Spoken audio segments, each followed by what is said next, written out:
Fue muy repentino, ocurrió a mis 16 años. Estaba sentado solo en un cuarto en el primer piso de la casa de mi tío. No tenía ninguna enfermedad, y ese día mi salud estaba bien, pero un repentino miedo a la muerte me sobrellevó. No había nada en mi salud que podía justificar ese miedo, y no intenté explicarme el por qué sentí ese miedo repentino a la muerte. Solo sentí que me iba a morir, y empecé a pensar sobre qué hacer al respecto. Ni siquiera se me ocurrió el consultar con algún doctor, ni con mis parientes o amigos. Sentí que tenía que solucionar el problema por mí mismo, ahí mismo donde estaba. El shock del temor a la muerte llevó mi mente hacia adentro, y me dije a mí mismo mentalmente, ahora la muerte ha llegado. ¿Qué significa esto? ¿Qué es lo que se está muriendo? Este cuerpo muere y ahí mismo dramaticé el momento de mi muerte. Me acosté con mis extremidades estiradas y quietas, como si el rigor mortis se hubiera establecido. Después imité a un cadáver como para darle más realidad a la situación. Contuve la respiración y mantuve mis labios cerrados y apretados, como para que ningún ruido pueda escapar, como para que ni la palabra yo o ninguna otra palabra pudiera ser nombrada. Muy bien, entonces, me dije a mí mismo, este cuerpo está muerto. Será llevado al crematorio, y ahí será quemado y reducido a cenizas. Pero con la muerte de este cuerpo, ¿acaso yo estoy muerto? ¿Es el cuerpo el yo? Es silencioso e inerte, pero yo siento toda la fuerza de mi personalidad e incluso escucho la voz del yo dentro mío, aparte del cuerpo. Así que yo soy espíritu trascendiendo el cuerpo. El cuerpo muere, pero el espíritu que lo trasciende no puede ser tocado por la muerte. Eso quiere decir que soy el espíritu intocado por la muerte. Todo esto no fue pensamiento en vano. Se me reveló vívidamente, como verdad viviente, que se me fue percibido de manera directa, casi sin el proceso del pensamiento. Yo era algo muy real, lo único real de mi estado presente, y toda la actividad consciente del cuerpo estaba centrada en ese yo.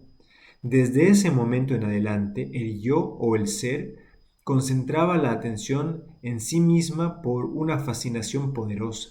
El miedo a la muerte desapareció inmediatamente y permanentemente. La absorción en el ser continuó sin romperse desde ese momento. Otros pensamientos puede que vengan y se vayan, como las diferentes notas musicales, pero el yo se mantuvo como la nota shriti, fundamental que subraya y se mezcla con todas las demás notas. Ya sea que el cuerpo se involucre leyendo, hablando o haciendo cualquier otra cosa, todavía estaba centrado en el yo. Previo a esta crisis, yo no tenía una clara percepción de mí mismo y no estaba conscientemente apegado a ella. No sentí ningún interés perceptible o directo en ella, mucho menos alguna inclinación de residir permanentemente en ella. Las consecuencias de esta nueva conciencia pronto se revelaron en mi vida. En primer lugar, perdí todo el interés que tenía de mantener mis relaciones con mis amigos y familiares, y dedicaba mi tiempo de estudio mecánicamente. Agarraba un libro y lo dejaba abierto enfrente mío para satisfacer a mis familiares, para que piensen que estaba leyendo, cuando en realidad mi atención estaba mucho más allá de lo superficial. Cuando lidiaba con personas, me volví manso y sumiso. Al ir al colegio, con libro en mano, estaba esperando ansiosamente que Dios se me apareciera en el cielo. ¿Qué clase de progreso puede que alguien así haga en el colegio? Una de las nuevas características de mi cambio fue el cambio de actitud con respecto al templo Minakshi. Anteriormente solía ir allí ocasionalmente con mis amigos para ver las deidades y para ponerme las cenizas sagradas y el vermillón en mi frente. Y volvía a mi casa casi inmovido por haber estado allí.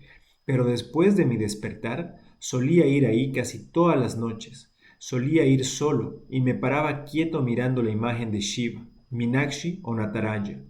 Y mientras me paraba ahí, olas de emoción me sobrellevaban.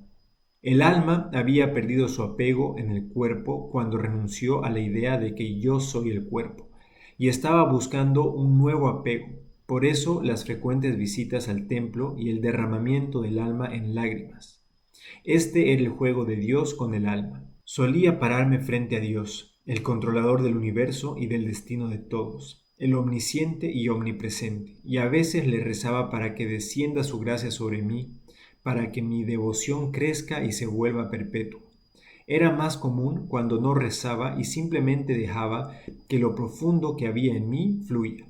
Dejé de salir con mis amigos y dejé de jugar con ellos. Prefería la soledad. A menudo me sentaba solo y quedaba absorbido en el ser, en el espíritu, la fuerza o la corriente que me constituía. Continué con esta actitud a pesar de los abucheos, o que mi hermano mayor sarcásticamente me llamaba yogi o sabio, y me recomendó que me retirara a la selva, como lo hicieron los antiguos rishis. Cuando el hermano de Ramana Maharshi remarcó de qué uso era todo lo material para aquel que quería la vida contemplativa, el mensaje fue claro, que aquel que quiere vivir como un renunciante no tiene derecho a disfrutar de las facilidades de la vida hogareña. Ramana reconoció la verdad de la expresión de su hermano y con la excusa de que tenía que volver a su colegio, se levantó dejando la casa ahí mismo y renunciando todo. Esto significó ir a Arunachala. Con pasos rápidos y firmes se apresuró en llegar al gran templo. En mudo signo de bienvenida, todas las puertas estuvieron abiertas a su llegada. Así entró al santuario interior del templo solo y se quedó quieto observando la imagen de Shiva, abrazando el linga en éxtasis. Inmediatamente, después de dejar el templo, escuchó a alguien llamarlo y preguntarle si es que quería que le raparan su cabeza. Ramana, tomándolo como una señal divina, aceptó y en el mismo tanque de agua donde le cortaron el cabello, tiró todo lo que le quedaba de dinero, un poco más de 3 rupíes, y después de eso no volvió a tratar con dinero nunca más en su vida. También se deshizo de un paquete de dulces que todavía estaba cargando. También se deshizo de su hilo sagrado, la vestimenta típica de los brahmines en India, y empezó a vestirse solo con un taparrabos. De esta manera, y sin intención, completó con el ritual de renunciación y regresó al templo. En las escrituras se establece que uno tiene que bañarse después de una rapada de cabello, y aunque no había llovido por un buen tiempo, una nube cargada de agua apareció encima de Ramana, e inmediatamente apareció una lluvia fuerte y corta. Así que antes de ingresar al templo, él se bañó. Regularmente, Ramana se sentaba en una parte del templo, pero debido a que otros niños del lugar, al verlo sentado meditando, lo molestaban tirándole objetos, decidió dejar su lugar típico de meditación y decidió irse a meditar al subsuelo del templo, donde se encuentra un Shivalingam. Pero también había muchos insectos y arañas. Era un lugar muy oscuro, donde no entraba luz solar. Pero Ramana estaba tan concentrado en su meditación que le pasaba por alto cuando los insectos mordían y picaban su cuerpo. Después lo sacaron del subsuelo y lo llevaron al santuario, donde permaneció un buen tiempo sumergido en samadhi. En ese entonces tenían que meterle comida a su boca para que pueda alimentarse. Casi no estaba consciente de su cuerpo. Prácticamente no hablaba ni se movía. Para los que lo veían parecía como si estuviera realizando las austeridades más severas, pero no eran austeridades, simplemente que Ramana Maharshi estaba ignorando el cuerpo que ya había dejado de necesitar. Él ya era un Jivan Mukta, una persona libre mientras en vida, viviendo centrado en la conciencia del ser. Ya no tenía ningún objetivo que lograr.